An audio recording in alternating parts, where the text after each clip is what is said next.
दुसऱ्या बातमीकडे कबूतरखाना बंदीच्या समर्थनासाठी आज मराठी एकीकरण समितीच्या वतीने आंदोलन करण्यात येणार आहे। जैन मुनींनी दिलेल्या धमकीला मराठी एकीकरण समितीच्या वतीने उत्तर देण्यात येणार आहे। दरम्यान याआधीच मराठी एकीकरण समितीला दादर पोलिसांकडून नोटीस देण्यात आली आहे। या प्रकरणी मराठी एकीकरण समितीने मुस्कटदाबी होत असल्याचं म्हटलंय आणि याच पार्श्वभूमीवर दादरच्या कबूतरखान्यावरती पोलिसांचा कडक बंदोबस्त सध्या तैनात करण्यात आलाय। याचाच आढावा घेतलाय आमचे प्रतिनिधी सूरज सावंत यांनी।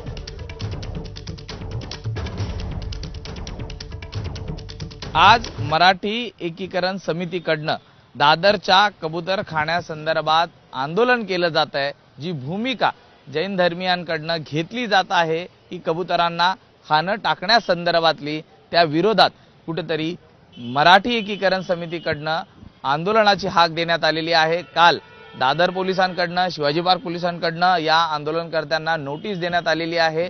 जमावबंदीचे आदेश आहेत, कुठलंही आंदोलन करता येणार नाही असं बजावून देखील आज ते आपल्या निर्णयावरती ठाम आहेत आणि कुठेतरी त्याचा उद्रेक होऊ नये, कायदा व सुव्यवस्थेचा प्रश्न उद्भवू नये या अनुषंगाने पोलिसांनी देखील आता त्या ठिकाणी खबरदारी घेतलेली आहे। पण पाहतोय की या ठिकाणी सशस्त्र पोलीस दल आहेत, दादर पोलीस आहेत, शिवाजी पार्कचे पोलीस आहेत आणि राज्य राखीव पोलीस दलाची तुकडी ही देखील या ठिकाणी दाखल झालेली आहेत। व्हिडिओ जर्नलिस्ट कृष्णा कापरेसह मी सूरज सावंत, एबीपी माझा, मुंबई।